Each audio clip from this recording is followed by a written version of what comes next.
उसकी अद्वितीय सुंदरता ने सीजर को भी मोहित कर दिया था। वह मोहक और आकर्षक थी, और उसे नील नदी के किनारे की मोहिनी सांप कहा जाता था, जिसने भूमध्य सागरीय शासकों के दिलों को जीत लिया था। वह थी मिस्र की रानी क्लियोपेट्रा, और वह कैसे धीरे धीरे सत्ता के शिखर पर पहुंची। ईसा पूर्व 48 में फासालुस की लड़ाई में सीजर ने गृह युद्ध में पॉम्पी को बुरी तरह हरा दिया और रोम गणराज्य से साम्राज्य की ओर बढ़ने लगा। सीजर ने रोम की सैन्य और राजनीतिक शक्ति प्राप्त की। जब उसे पता चला कि पराजित पॉम्पी मिस्र भाग गया है, तो सीजर ने स्वयं मिस्र जाने का निर्णय लिया। उस समय मिस्र की स्थिति अस्थिर थी। पूर्व राजा टॉलेमी 12वीं की मृत्यु के बाद टॉलेमी 13वीं को अपनी बहन क्लियोपेट्रा के साथ शासन करना चाहिए था।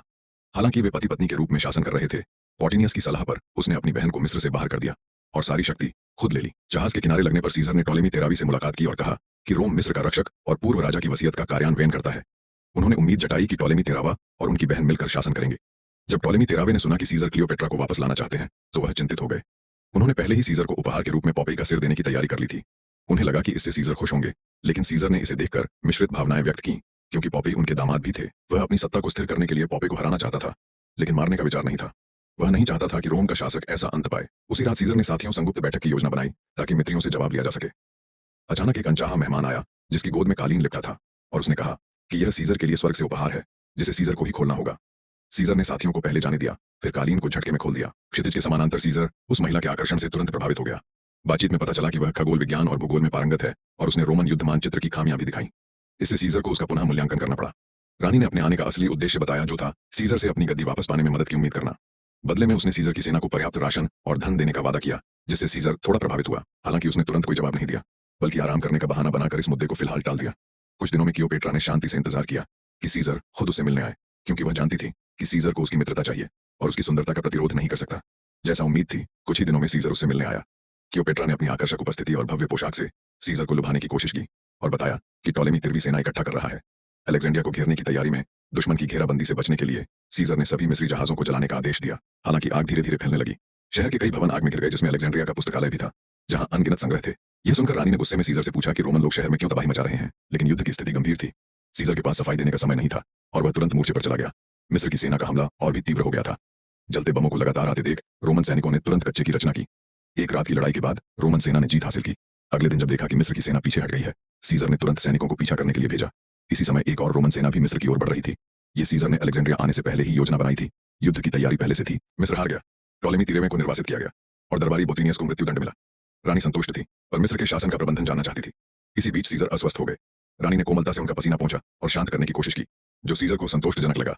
दोनों ने गले लगाया और चूमा। सीजर की मदद से क्लियोपेट्रा मिस्र की निर्विवाद शासक बनी। सीजर ने रोम की ओर से उनकी स्थिति को मान्यता दी। राज्याभिषेक में सत्ता दिखाने के लिए रानी ने कहा कि सीजर को झुकना होगा। पहले सीजर नहीं माने, पर रानी की भावनाओं को समझते हुए उन्होंने ऐसा किया, जिसे सही पुरुष कहा जाता है। दुनिया जीतते हुए महिलाएं पुरुषों को जीतती हैं। सिकंदर की कब्र के सामने रानी ने सीजर को महान सम्राट के कदमों पर चलते हुए दुनिया जीतने के लिए प्रेरित किया। लेकिन सीजर ने कहा, वो 32 वर्ष की आयु में मरे। मैं 52 का हूं। मेरा लक्ष्य है कि शब्द मुझ पर काबू न पाए। परंतु क्लियोपेट्रा बहुत महत्वाकांक्षी थी और अधिक क्षेत्रों को जीतने की सोच में थी। इस लक्ष्य को पाने का सबसे अच्छा तरीका था सीजर से विवाह करना। अनुभवी सीजर को रानी की मंशा समझ आ गई। इस तरह सीजर 3 साल मिस्र में रहा और रानी ने उसके लिए एक पुत्र को जन्म दिया। सीजर, जो अक्सर संतान ना होने पर खेद जताता था, रानी ने खास तौर पर अपने अनुयायियों को आदेश दिया कि बच्चे को सीजर और रोमन जनरलों के सामने लाया जाए। उस समय के रोमन कानून के अनुसार यदि सीजर सार्वजनिक रूप से बच्चे को उठाता है, तो ये बच्चे को वैध उत्तराधिकारी मानने के बराबर होता है। बुढ़ापे में संतान की खुशी में सीजर ने खुशी से बच्चे को उठा लिया। जल्द ही सीजर और रानी के पुत्र की खबर रोम में फैल गई। इससे सीनेट चिंतित हो गई, क्योंकि सीजर अब रोम और मिस्र दोनों का शासक था। उन्हें डर था कि वह अपने पुत्र के लिए रोम की प्रणाली बदल सकता है। सीजर के गोद लिए पुत्र ऑक्टेवियन भी चिंतित थे। उन्हें अपने स्थान खोने का डर था। रोम में अफवाहें फैल गईं और जनमत के दबाव में सीजर को रानी से विदा लेकर मिस्र छोड़ना पड़ा, और यह स्थिति 2 साल तक बनी रही। अफ्रीका और मध्य एशिया के बुद्धों के बाद विजयी सीजर को रोम में सर्वोच्च सम्मान मिला। जनता के समर्थन के कारण सीनेट को उन्हें आजीवन तानाशाह का खिताब देना पड़ा। रानी और उनके पुत्र को भी समारोह में बुलाया गया। इसके बाद फिल्म ने रोम से मिस्र की रानी की यात्रा के लिए भव्य दृश्य दिखाया है। आप पहले यह देख लें। ओलंपिक खेलों जैसा भव्य समारोह था। सैकड़ों गुलाम 2 पंक्तियों में बंटे विशाल सिंह शरीर मानो मुखकृति खींचते लाए। अंत में रानी क्लियोपेट्रा अपने पुत्र संग मंच पर आई। वे सुनहरे वस्त्र पहनकर सिंहासन पर बैठी। रोम के नागरिक ने ऐसा दृश्य पहले नहीं देखा था। वे उत्तेजित हो उठे और सेना भी नहीं रोक सकी। रानी क्लियोपेट्रा औपचारिक रूप से सीजर को बधाई देने आई थी, पर असल में ये छोटे सीजर के लिए समर्थन जुटाने और सीजर पर अपनी प्रभुता की घोषणा के लिए था। रानी अपने बेटे संग लाल कालीन पर चलते हुए सीजर के सामने झुककर अभिवादन करती है। रोमन जनता यह देख जोश में आ गई, क्योंकि रानी का यह झुकना मिस्र के रोम के सामने झुकने का प्रतीक था, जिसने सीजर और रोमन लोगों को सम्मान दिया। इस कदम ने रोमन जनता को जीत लिया। इसके परिणाम स्वरूप छोटे सीजर ने रोम में अपनी स्थिति मजबूत की। समय के साथ सीजर अपने अधिकारों पर सीनेट द्वारा लगाए प्रतिबंधों से असंतुष्ट होने लगे। इसे बदलने के लिए उन्होंने सीनेट में आधे सदस्यों की नियुक्ति की और मिस्र की रानी की मूर्ति मंदिर में स्थापित की ताकि जनता उसकी पूजा कर सके। इस व्यवहार से सांसद भयभीत हो गए। ब्रूट्स के नेतृत्व में सांसदों को लगा कि जल्द ही सीजर अपनी मूर्ति रानी की मूर्ति के पास स्थापित कर देंगे और रोमन लोग देवताओं की भांति झुकेंगे। सीजर को संतुलित करने के लिए सीनेट ने उन्हें राजा मानने का आश्वासन दिया, लेकिन इटली के अन्य क्षेत्र इसमें सम्मिलित नहीं थे। सीजर को यह शीर्षक निरर्थक प्रतीत हुआ।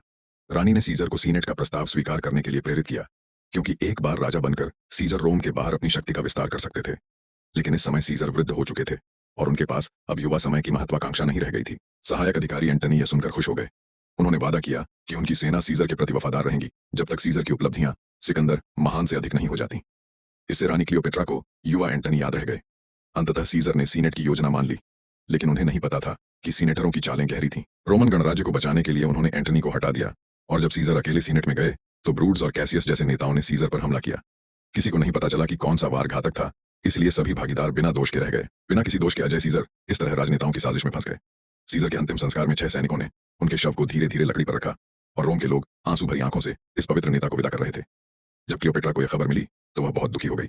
अब उनका सहारा गिर चुका था और उनकी स्थिति बेहद खतरनाक थी, इसलिए उन्होंने छोटे सीजर को लेकर रोम से भागने की तैयारी की। एंटनी ने उन्हें रोकने की कोशिश की, लेकिन इस समय रानी बहुत गुस्से में थी, क्योंकि सीजर की वसीयत में उनकी संपत्ति यंगर ऑक्टेरियन को दी गई थी और छोटे सीजर का जिक्र तक नहीं था।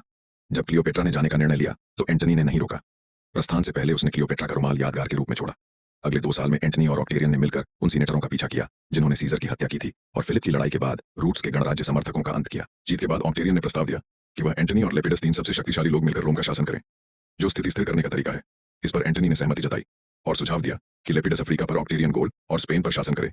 इटली की मुख्य भूमि का शासन 3 लोगों में बंटेगा और एंटनी पूर्व के समृद्ध प्रांतों पर कब्जा करेगा। यह सुनकर ऑक्टेरियन थोड़ा नाराज हुआ, सोचते हुए कि तुम्हारा चेहरा इतना बड़ा कैसे हो गया। हालांकि एंटनी की ताकत को नजरअंदाज नहीं किया जा सकता था। कुछ सोचने के बाद ऑक्टेरियन ने एंटनी की मांग मान ली और रोम के 3 सिर वाले गठबंधन का गठन हुआ, लेकिन सत्ता मिलने के बाद हमेशा शांत रहे।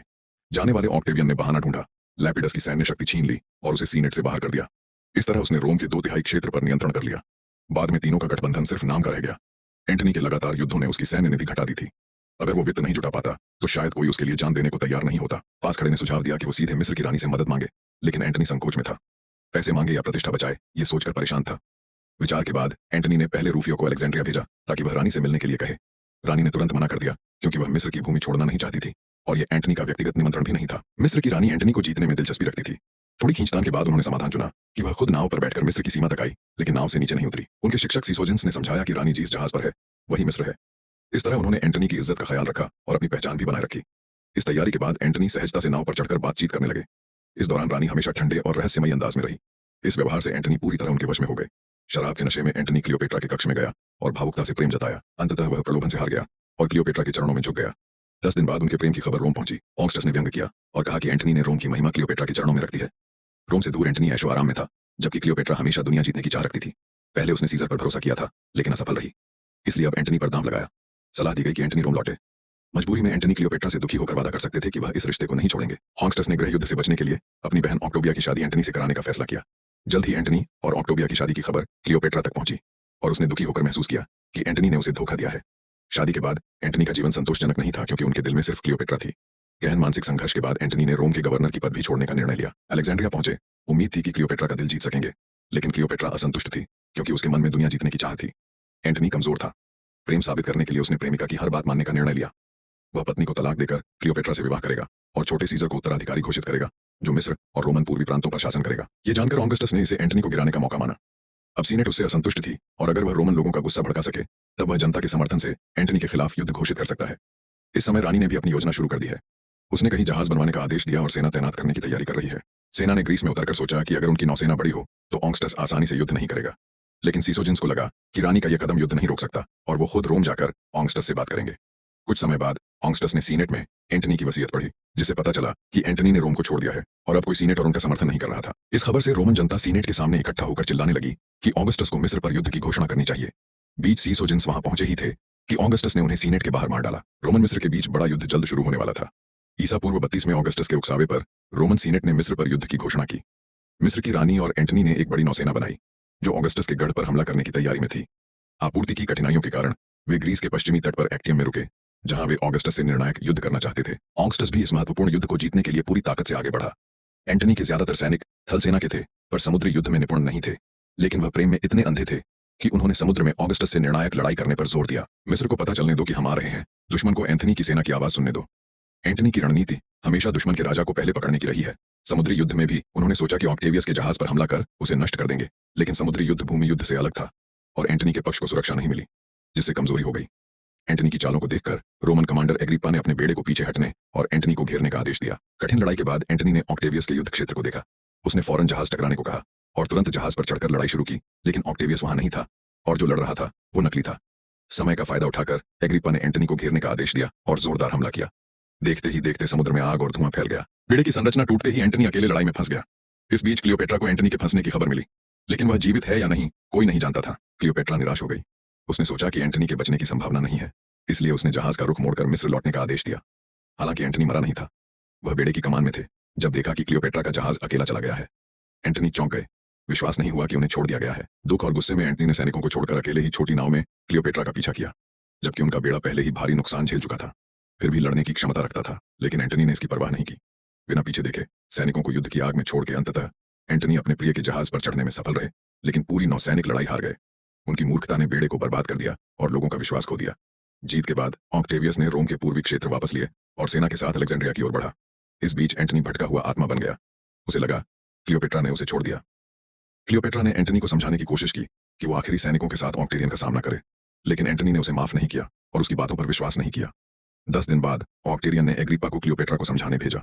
वादा किया कि अगर वो एंटनी का सिर सौंप दे तो रोम और मिस्र में शांति होगी। लेकिन इस बार क्लियोपेट्रा ने प्रेम चुना। रोम और मिस्र में शांति हो सकती थी, पर रानी ने इस बार प्रेम चुना। एंटनी के पास रूफियों ने यह सब अपनी आंखों से देखा। देर रात रानी उसके पास आई और उसे फिर से प्रोत्साहित किया कि रानी अब भी उसे नहीं छोड़ना चाहती और उसके साथ मरने के लिए भी पूरी तरह तैयार है। अंततः एंटनी अत्यधिक भावुक हो गया। उसने फिर से जोश भरा और तय किया कि वो अपनी बची सेनाओं के साथ ऑक्टेवियन का सामना करेगा। हालांकि उसे पता था कि यह युद्ध एंटनी के लिए हार का होगा। रोमन सेना ने उसे छोड़ दिया था, अब उस पर विश्वास नहीं था। उसने सीजर की अंगूठी बेटे को दी और शहर से बाहर भेजने के लिए लोगों को भेजा, जहां वह एंटनी के लौटने का इंतजार करेगा। कुछ समय बाद एंटनी शिविर पहुंचा। अब उसकी सेना ऑक्टेवियन से कमजोर थी। यह स्थिति सीजर की अलेक्जेंड्रिया की लड़ाई जैसी थी, लेकिन एंटनी सीजर नहीं था। सीजर ने तैयारी के साथ कदम रखा था, जबकि एंटनी आखिरी दांव खेल रहा था। अगले दिन सुबह एंटनी तंबू से बाहर निकला, पर सैनिक भाग चुके थे। जो वफादार था खून से लथपथ गिरा। जब एंटनी अकेला रह गया, उसने योद्धा की गरिमा बनाए रखने के लिए अकेले दुश्मन की ओर बढ़ने का निर्णय लिया, ताकि सम्मानजनक तरीके से मारा जा सके। लेकिन ऑक्टेवियन ने सैनिकों को सिर्फ रक्षा करने का आदेश दिया, हमला नहीं करने दिया, ताकि एंटनी को वीरगति का अवसर न मिले। कोई भी एंटनी के साथ नहीं है, एक सम्मानजनक तरीके से मरना। एंटनी घोड़े पर सवार होकर युद्ध से भागा और महल लौटने पर रानी का कोई पता नहीं था। एंटनी ने सोचा कि रानी ने उसे छोड़ दिया है। निराश होकर उसने तलवार निकालकर आत्महत्या कर ली, लेकिन रानी ने एंटनी को नहीं छोड़ा था। वह पहले ही अपने मकबरे में पहुंच गई थी। एंटनी के साथ परलोक गमन की तैयारी में नौकरों की मदद से एंटनी ने रानी को आखिरी बार देखा और प्रेमपूर्ण चुंबन प्राप्त कर संतोषपूर्वक मृत्यु को प्राप्त हुआ। ज्यादा समय नहीं बीता था कि ऑक्टेवियन ने अलेक्जेंड्रिया पर हमला कर दिया और एंटनी की मृत्यु की खबर मिलने पर जल्द ही ऑक्टेवियस क्लियोपेट्रा के सामने आया। उसने कहा कि मिस्र नष्ट नहीं होगा, पर रोम का प्रांत बनेगा और क्लियोपेट्रा को विजय के प्रतीक के रूप में रोम ले जाया जाएगा। ऑक्टेवियस की उंगली में अंगूठी देखकर क्लियोपेट्रा समझ गई कि उसका बेटा सीजरियन मारा गया है, लेकिन उसने इसे अनदेखा कर ऑक्टेवियस को भेजने का बहाना बनाया। रोमनों की कड़ी निगरानी के बावजूद क्लियोपेट्रा ने फल की टोकरी में छिपे जहरीले सांप से अपनी जीवन लीला समाप्त कर ली। 2 वफादार दासियों ने उसे सुनहरी पोशाक पहनाई। शव को मिस्र के राजा के मानकों के अनुसार सजाया गया। यहूदी मृत्यु ने मिस्र में टॉलेमी राजवंश के शासन का अंत कर दिया।